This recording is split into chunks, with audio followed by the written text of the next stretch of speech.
ॐ भूर्भुवः स्वः तत्सवितुर्वरेण्यं भर्गो देवस्य धीमहि धियो यो नः।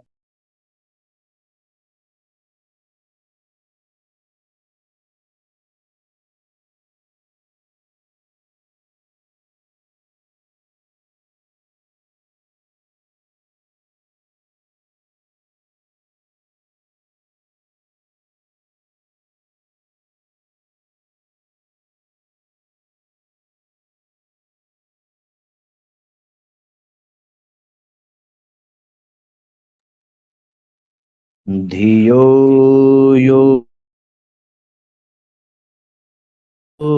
दयात्।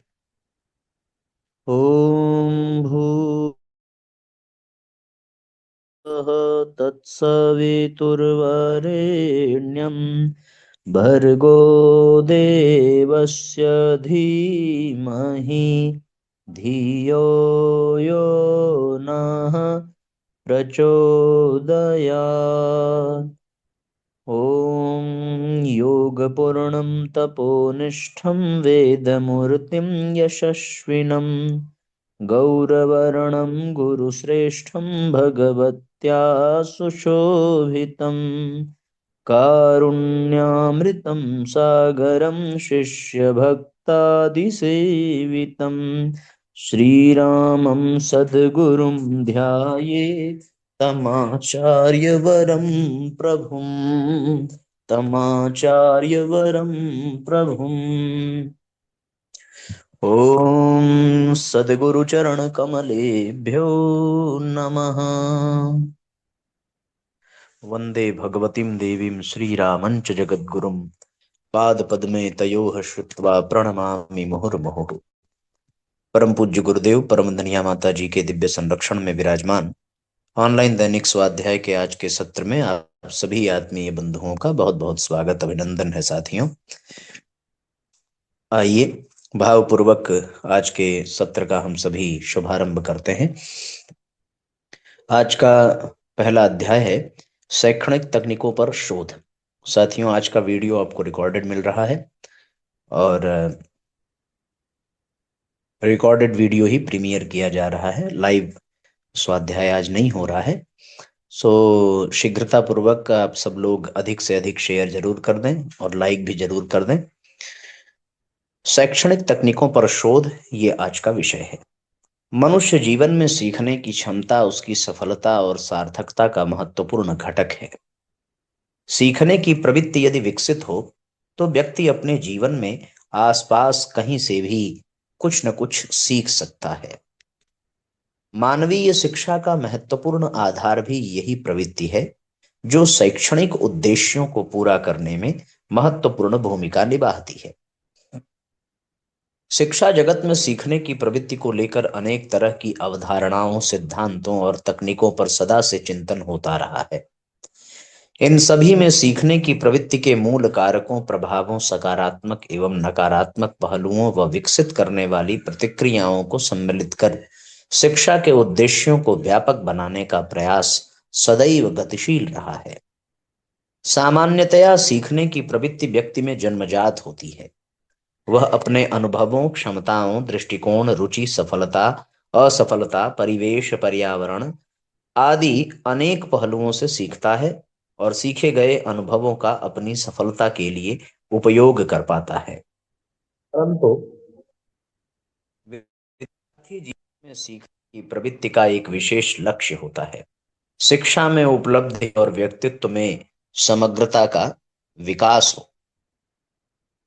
शिक्षा में उपलब्धि और व्यक्तित्व में समग्रता का विकास विद्यार्थी जीवन के सीखने की एक विशेष अवधारणा है, एक विशेष लक्ष्य है।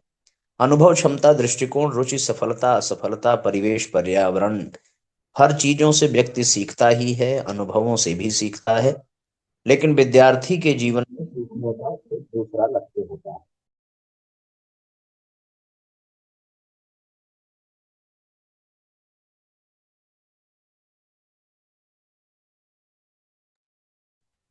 वह अपने यही कारण है कि शिक्षाविदों ने सीखने की प्रवृत्ति पर बल देते हुए इसे विकसित बनाने की दिशा में महत्वपूर्ण चिंतन किया है। उनकी दृष्टि में सीखने की तकनीकों का उपयोग कर विद्यार्थियों में सीखने की प्रवृत्तियों को विकसित बनाया जा सकता है। साथ ही यह भी देखा जा सकता है कि सीखने की प्रवृत्ति नकारात्मक है या सकारात्मक है, और साथ ही इस सीखने की अभिवृत्ति का मापन भी किया जा सकता है। विद्यार्थियों में सीखने की प्रवृत्ति में मुख्य भूमिका उनके दृष्टिकोण की होती है। दृष्टिकोण की भिन्नता के कारण ही विद्यार्थियों की किसी एक भी व्यक्ति, वस्तु या घटना के पीछे भिन्न भिन्न प्रतिक्रियाएं होती हैं। व्यक्तित्व कौशल और शैक्षणिक प्रदर्शन में भी सीखने की प्रवृत्ति और दृष्टिकोण की महत्वपूर्ण भूमिका होती है। सकारात्मक दृष्टिकोण सीखने की प्रवृत्ति को विकसित कर सीखने के परिणामों में सकारात्मक प्रभाव उत्पन्न करता है। इन परिणामों से बहुत हद तक विद्यार्थी के व्यक्तित्व और अंतर्भावों का भी पता चल जाता है।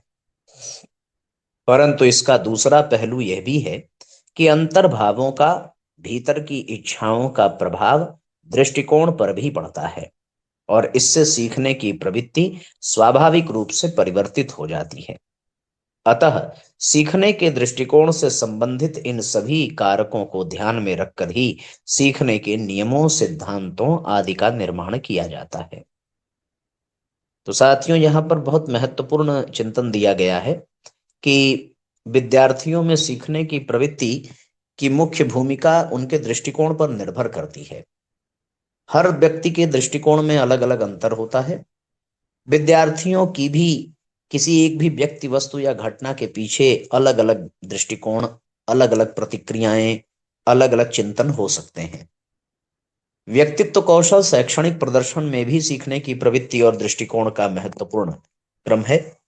सकारात्मक दृष्टिकोण सीखने की प्रवृत्ति को विकसित कर सीखने के परिणामों में सकारात्मक प्रभाव उत्पन्न करता है, और यह सारी बातें सीखने वाले विद्यार्थी के व्यक्तित्व और अंतर्भावों से पता चलता है।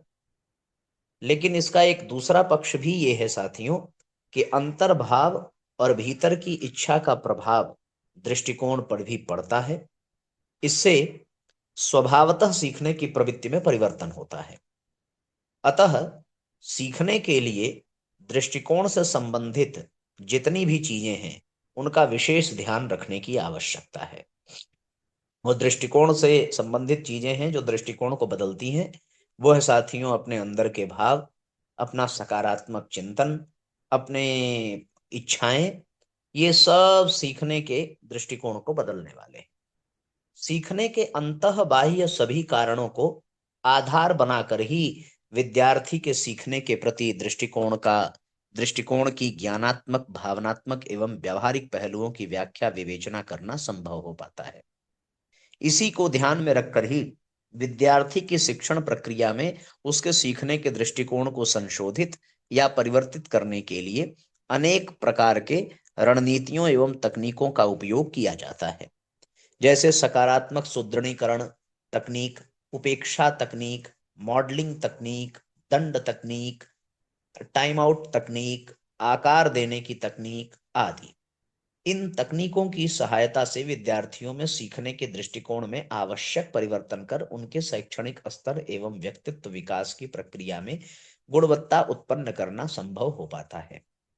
विद्यार्थियों में सीखने के दृष्टिकोण को लेकर विगत दिनों देव संस्कृति विश्वविद्यालय हरिद्वार में एक महत्वपूर्ण शोध अध्ययन का कार्य संपन्न किया गया। इस अध्ययन का मुख्य उद्देश्य सीखने की प्रवृत्ति तथा शैक्षणिक उपलब्धि और भावनात्मक बुद्धिमत्ता के सह संबंध व प्रभावों का अध्ययन करना है।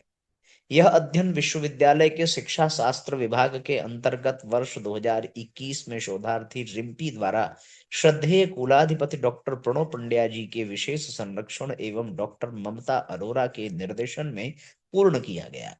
इस विशिष्ट शोध का शीर्षक है study of learning attitude and its effect on educational achievement and emotional intelligence of BEd student. शोधार्थी द्वारा इस सर्वेक्षणात्मक एवं वर्णनात्मक विधि पर आधारित शोध अध्ययन में विशेष रूप से बीएड के विद्यार्थियों के को प्रयोगात्मक प्रक्रिया में सम्मिलित किया गया। शोधार्थी का मत है कि बीएड के विद्यार्थियों के लिए सीखने का दृष्टिकोण एवं उनके शैक्षिक क्षेत्रों एवं भावी विकास का महत्वपूर्ण हिस्सा है। अधिकतम शैक्षणिक उपलब्धि की प्राप्ति में इस क्षमता के विकास का अत्यंत महत्व है। शोध के प्रयोगात्मक पक्ष को पूरा करने के लिए उत्तराखंड राज्य के उधम सिंह नगर और नैनीताल जिलों के शासकीय व गैर शासकीय महाविद्यालयों संस्थानों से बीएड विषय में अध्ययनरत कुल 600 विद्यार्थियों को यादृच्छिक प्रतिचयन विधि द्वारा चयनित किया गया। छात्र एवं छात्राओं दोनों को सम्मिलित रखा गया।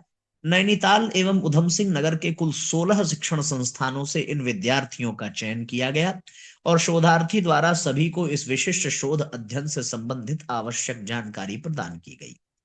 प्रयोग आरंभ करते हुए शोधार्थी द्वारा शोध उपकरणों को प्रयुक्त कर महत्वपूर्ण तथ्यों जानकारियों को प्राप्त करने की प्रक्रिया अपनाई गई। शोध आंकड़ों को एकत्रित करने के लिए जिन उपकरणों को प्रयुक्त किया गया वे हैं लर्निंग एटीट्यूड क्वेश्चनार शोधार्थी द्वारा निर्मित, एसके मंगल एवं शुभ्रा मंगल द्वारा निर्मित मंगल इमोशनल इंटेलिजेंस इन्वेंट्री तथा वीवी मलाया द्वारा तैयार एडल्ट एजुकेशनल अचीवमेंट टेस्ट। शोध के प्रथम उपकरण सीखने की प्रवृत्ति का उपयोग इस उद्देश्य से किया गया कि जाना जा सके कि विद्यार्थी में सीखने की प्रवृत्ति के विभिन्न स्तर अन्य क्षेत्रों जैसे भावनात्मक बुद्धिमत्ता और शैक्षिक उपलब्धि को कैसे प्रभावित करते हैं। द्वितीय उपकरण का उद्देश्य छात्रों में अपनी भावनाओं के प्रति सजगता और प्रबंधन तथा दूसरों की भावनाओं की समझ व प्रबंधन की क्षमता को पहचानना था। तृतीय उपकरण का उपयोग युवा छात्रों द्वारा विभिन्न विषयों में सामान्य और अर्जित ज्ञान के उपलब्ध स्तर की जांच करना था। शोध प्रक्रिया के निर्दिष्ट मानदंडों के अनुरूप शोधार्थी द्वारा तथ्यों, आंकड़ों एवं जानकारियों को एकत्रित कर सांख्यिकीय विश्लेषण किया गया। शोध परिणाम के रूप में यह पाया गया कि सीखने की प्रवृत्ति व सीखने के दृष्टिकोण तथा भावनात्मक बुद्धिमत्ता एवं शैक्षणिक उपलब्धि में सहसंबंध है। सीखने की प्रवृत्ति को विकसित कर शैक्षणिक उपलब्धि व भावनात्मक बुद्धिमत्ता में सार्थक अंतर उत्पन्न किया जा सकता है।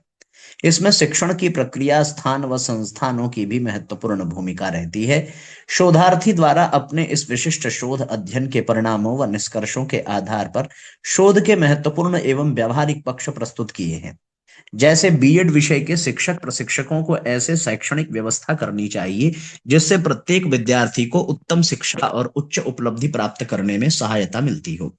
इसी प्रकार नीति निर्माताओं को भी ऐसी नीतियां बनानी चाहिए जो सरकारी या निजी शिक्षा संस्थानों में आवश्यक परिवर्तन ला सकें और समाज में उनकी स्थिति को अधिक गुणवत्तापूर्ण बना सकें। शोधार्थी के अनुसार शिक्षकों द्वारा भी उपयोगी प्रतिक्रिया एवं जानकारी अपने संस्थानों के साथ साझा कर समस्या समाधान व गुणवत्ता बढ़ोतरी में सहभागिता करनी चाहिए। इसके साथ ही अभिभावकों को भी अच्छे संस्थानों का चयन कर छात्र को सीखने की प्रवृत्ति तथा उसके शैक्षणिक उपलब्धियों के स्तर में सुधार की दृष्टि रखनी चाहिए। उक्त तथ्यों से स्पष्ट है कि विद्यार्थियों में सीखने की प्रवृत्ति और सीखने के दृष्टिकोण को प्रभावित करने वाले कारकों में आवश्यक परिवर्तन कर शैक्षणिक उपलब्धि व व्यक्तित्व कौशल में सार्थक प्रभाव उत्पन्न किया जा सकता है। सीखने की प्रवृत्ति को आधार बनाकर शिक्षा की गुणवत्ता सफलता के लिए सार्थक प्रयास किए जा सकते हैं। इस तरीके से साथियों हम ये अनुभव कर सकते हैं कि वास्तव में सीखने की प्रवृत्ति को अपने भीतर विकसित करने की आवश्यकता है सकारात्मक दृष्टिकोण के साथ, और इस पर हुए शोध से निस्संदेह समाज को बहुत लाभ मिलेगा। हम अपने भीतर सब कुछ सीखने की कोशिश करें और सकारात्मक चिंतन के साथ कोशिश करें।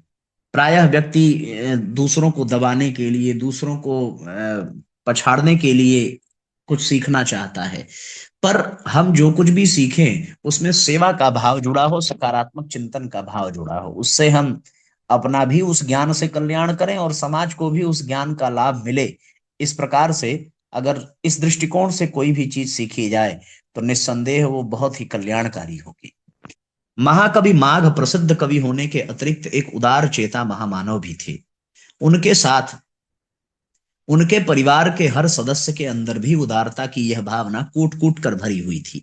एक बार एक निर्धन व्यक्ति उनसे सहायता मांगने पहुंचा। उसे अपनी पुत्री का विवाह करना था, पर उसके पास अपेक्षित धनराशि का अभाव था।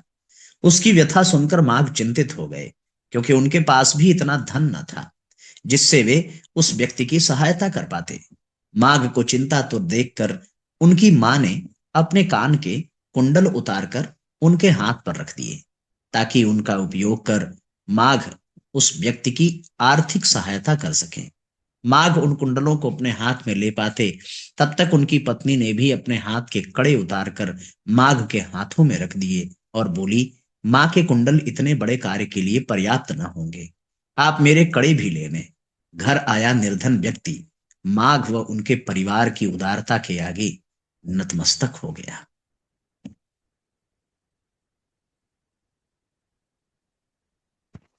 साथियों, इन बातों को पढ़ करके लगता है कि यह केवल कल्पना मात्र है, पर असत्य तो है नहीं। अगर ये बातें यहां लिखी हुई हैं तो निस्संदेह ये अवश्य ही सत्य है। अब आइए अगले अध्याय की ओर बढ़ते हैं। कर्मों के अधीन है जीवन। लोक कथाओं में एक रोचक कथा आती है। कथा महर्षि वेदव्यास जी के जीवन से संबंधित है। महर्षि वेदव्यास जी का एक निकटवर्ती शिष्य था, उसका नाम था दास।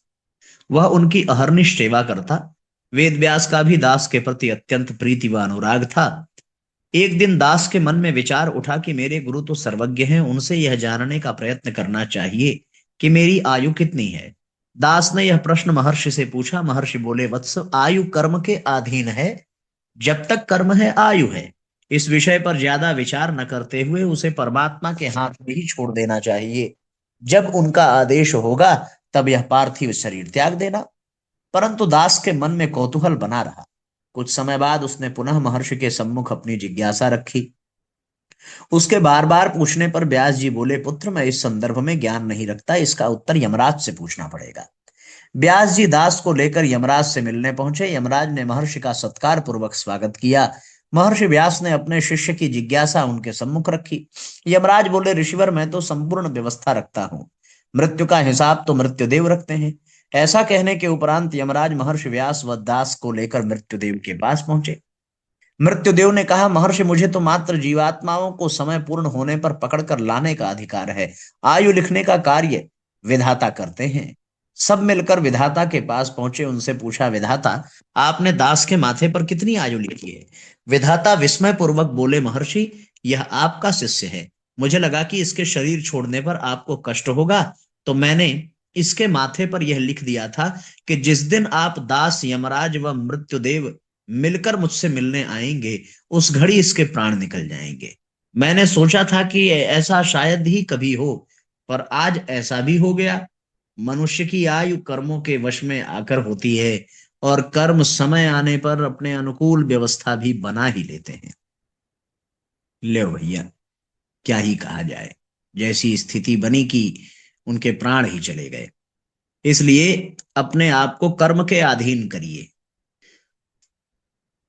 मूर्खस्य पंच चिन्हानि गर्भो दुर्वचनम तथा हठी चैव विषादी च परोक्तम नैव मन्यते। अर्थात मूर्ख व्यक्ति के 5 लक्षण हैं। गर्व करना, दुर्वचन बोलना, हठ करना, कलह करना और दूसरों के कहे वचनों का पालन करना। यह मूर्ख व्यक्ति के 5 लक्षण। पहला अहंकार करना, दूसरा दुर्वचन बोलना, तीसरा हठ करना, चौथा कलह करना और दूसरे के कहे वचनों का पालन न करना। जो इन 5 दुर्गुणों से सुशोभित है, ऐसे व्यक्ति को बहुत सम्मान पूर्वक मूर्ख कहना चाहिए। और इन दुर्गुणों से सदैव साथियों बच करके रहना चाहिए, अगर हम स्वयं को मूर्ख नहीं कहलाना चाहते तो। इस तरीके से आज का यह दोनों अध्याय संपन्न हुआ। एक शैक्षणिक शोध जिसमें विद्यार्थियों के सीखने की प्रवृत्ति पर शोध किया गया। फिर महाकवि माघ की और उनके परिवार की उदारता की कहानी हम लोगों ने सुनी, और दूसरा मूर्खों के लक्षण भी हम लोगों ने आज सुन लिए। और उसके पश्चात हम लोगों ने भगवान वेदव्यास और उनके शिष्य दास का जीवन क्रम भी जान लिया कि किस प्रकार से कहाँ कहाँ होते हुए वो अपने मृत्यु के पास पहुंचे। तो इस तरीके से आज के इस अध्याय को हम लोग विश्राम देते हैं साथियों। गायत्री मंत्र हमारे साथ साथ आप सब लोग बोलेंगे। ओम भूर्भुवः स्वः तत्सवितुर्वरेण्यं भर्गो देवस्य धीमहि धियो यो नः प्रचोदयात्। सभी आत्मीय बंधुओं को बहुत बहुत प्रणाम साथियों। सबका बहुत बहुत धन्यवाद जुड़ने के लिए। सबको बहुत बहुत मंगल कामना। आज महासंक्रांति का पावन पर्व है, सो ऐसे पावन पर्व की भी आपको बहुत बहुत मंगल कामना। आज से सूर्य उत्तरायण में हो रहे हैं, इसलिए सूर्य उपासना का और गायत्री जप का महत्व आज से और भी अधिक बढ़ जाएगा। अब तक चंद्रमा से जुड़े हुए क्रम चल रहे थे, अब सूर्य अधिपति की भूमिका निभा रहे हैं। सो इस पावन पर्व की बहुत बहुत मंगल कामना, शुभकामना। सबको प्रणाम। जयराम जी की शुभ रात्रि।